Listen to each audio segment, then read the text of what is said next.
Okay, so at long last I've got round to doing a tutorial, and today what I thought we'd do is we'd make this lovely little box, and inside you've got these beautiful notelets that you can decorate however you want. I'm not going to do those today, I'm just going to do the box with you. So I'm going to do it in a different colour. I'm going to do it in Grapefruit Grove, and what we need to start with is 2 pieces of cardstock, one that measures 10 inches, one that measures 9.5, and what the smaller one is 3.5 inches wide, and the larger one is 3 3/4 inches wide. You need to then score them. The small one you score at 3 3/4, 4.5, 8.25 and 9, and then down the long side you score it at 2 3/4. Then on the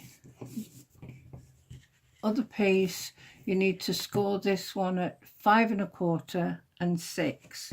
Once you've done the scoring, then you can start to burnish them, and you'll end up with a piece that looks like this once you cut out this square and then cut into these tabs. It makes it easier for folding, but don't go past this score line. And then with the longer piece you'll end up with something like that, and this is what's going to be the flap. So this is what's going to be the box that holds the cards. So what you need is some glue now along this short edge here that doesn't have a flap, and I'll use snail, but you can use any kind of glue that you like. Well, actually this is Fast Fuse, we don't sell this anymore, but it's what I had to hand, so I'm using it up, and this is quite strong as well, so it should keep the box together. So then if you fold that flap in and then this flap down, it should fit nicely, nice and snug. And then because this is where the join is, this is the back of the box, so you want all the flaps to go to the back. So fold the small ones in first, and then fold the back one in, and then the front one you add a little bit of Fast Fuse or glue or whatever adhesive you're using along there, and then you have to press it down from the inside to make sure that it's all stuck down together.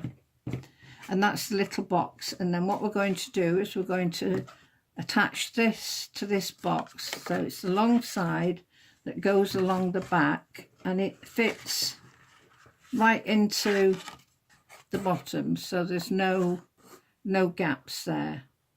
I tend to do this job with a wet glue because that gives you some wiggle room, and I put the glue on the box, and you have to be very sparing with this glue because it is so strong anyway, and if you're not careful you'll end up with it oozing out everywhere.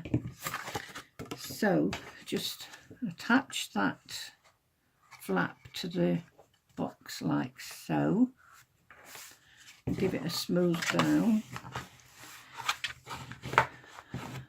and then set that to one side to dry while we work on the decorations.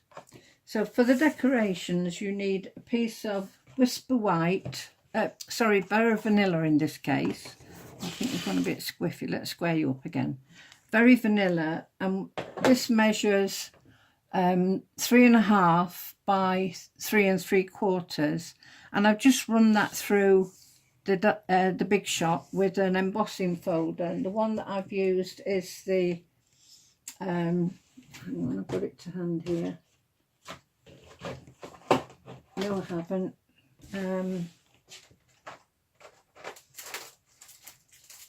Sorry about this, I thought I'd got everything in control. It's this one.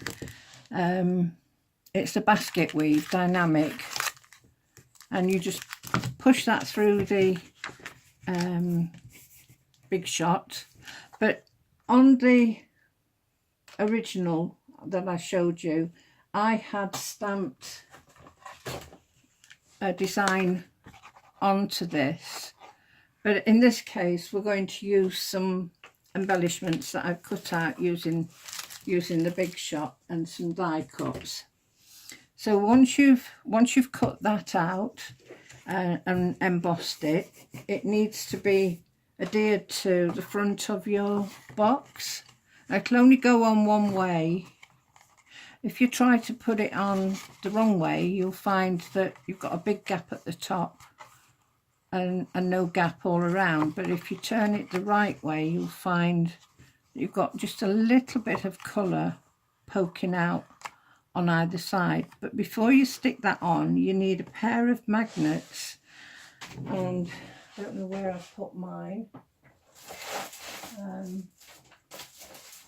Gosh, I thought I was so organised for this video, so I wouldn't be keeping you all hanging on. But anyway, here they are. I bought mine on Amazon, and they come in, well, they come in a little stack, and you have to be so careful with them. If you've got a pacemaker, you really need to consider seriously whether or not to use them.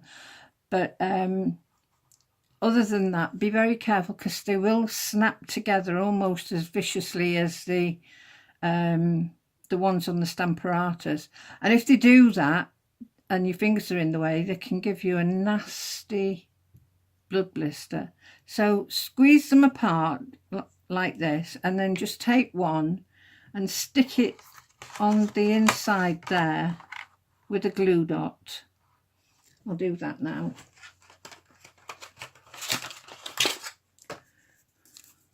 This is what I've done with my glue dots. Look, I've just tied a little bit of ribbon round, and then you can just peel it back. You don't get reams and reams of paper everywhere. So you just pick a glue dot up onto it and pop it down there, and then you can add some wet glue to this. Is lovely. Look, have a look. You can use it either way. Look, that's one side. I think that's like, my grandson's really crazy about Minecraft, and I think that would make a nice card for him. But then on the other side you've got the basket weave, but we're going to use the basket weave today because we're using flowers, and I think flowers and baskets go together well. So again, wet glue, because that gives you a little bit more wiggle room, and then just pop that on. Make sure you do it the right way round, and just stick it down so it's nice and level, and it's encased that magnet's in there now. So the next thing we're going to do is we're going to decorate the front of this, and I've cut a piece of DSP. This is from the Tea Time set of DSP. I can't remember the name of it now. I'll look it up for you. And anyway, this piece of DSP is 3.5 by 2.5, and I'm using for this one the sentiment Hello, and that's from the Floral Frames stamp set, and I'm using this stamp that I'm using, and I'm just going to stamp it with Memento, and to the bottom right hand corner. So in true Blue Peter fashion, here's one that I did earlier. So we need to glue that onto there, but before we do that, we've got to put that other part of the magnet in there.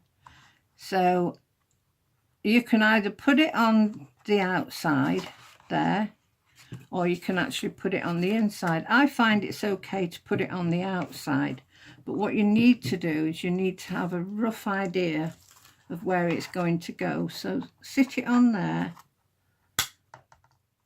and then open it up and add a glue dot to it.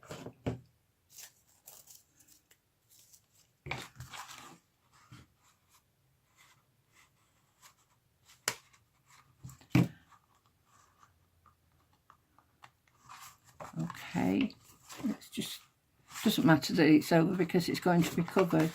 And then make sure that the box is square,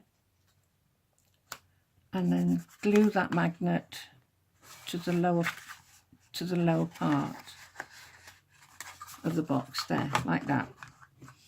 Then you can add a bit of liquid glue again. You can use any kind of glue, but I like the liquid glue for this job because of that wiggle room that you get.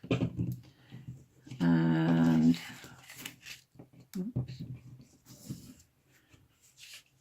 we just stick that in place there with the hello in the bottom right hand corner. And the reason it's parked down there, is that when the box is closed you can still see it. And now you see the mechanism, the closing mechanism is in operation. So how are we doing? I've cut out some flowers using the Botanical Bliss, I think it's called. Let's have a look. Botanical Tag Thinlets dies. And what you do with these is you cut this part out of a piece of cardstock and then lift this off, and this part will still be attached to the bottom part of the card because there are no blades at the bottom of this, and that's why you can make tags with these. So it'll only emboss this part but cut all of this part. But in order to make it a rose that's freestanding, there's a separate piece that you can fit in there and cut it all out, so that effectively what you get is a freestanding flower, which I've put down somewhere and now I can't find. Here it is. I'm sure the gremlins come along when nobody's looking. So that's what we're aiming to cut out. And also I've cut some from some lemon lime twists, some nice foliage. If you don't want to cut foliage out, like I said, you can stamp it on this very vanilla cardstock before you emboss it.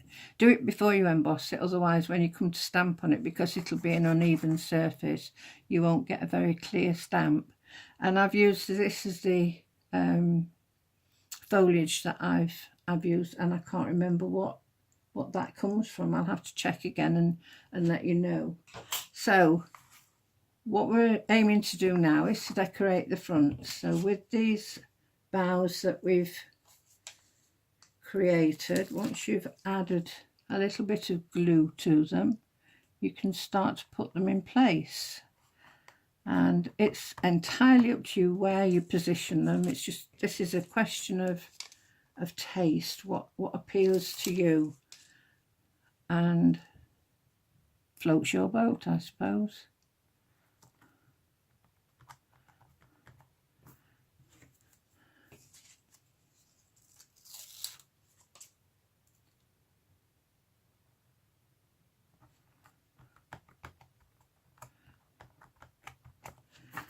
So now what I'm going to do is add a little bit of ribbon to go around here, and I start from underneath and then bring the join so it's at the front, so it's hidden by the bow and all the other mechanics that'll be on there. So with a little bit of glue and a glue dot, adhere that in place. Doesn't look very much for now, but it, whoops, It will. Trust me, I'm a doctor.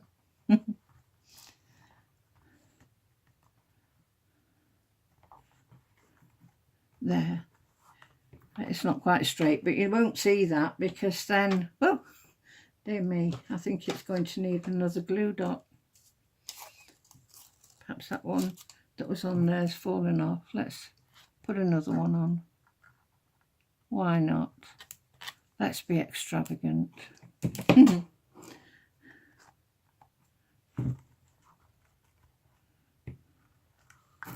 Look, now they're both bouncing off now. This has got it this time. There we go.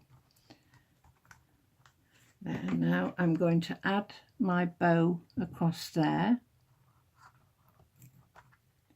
with a glue dot, of course. And sometimes if you've only got a small bow and there's a little bit of the glue dot poking out, don't know if you can see on that one, just gently with your finger or with a pokey tool or with your piercing tool, and then just stick it down, and there we have it. Well, I hope you liked, I hope you've enjoyed my first video.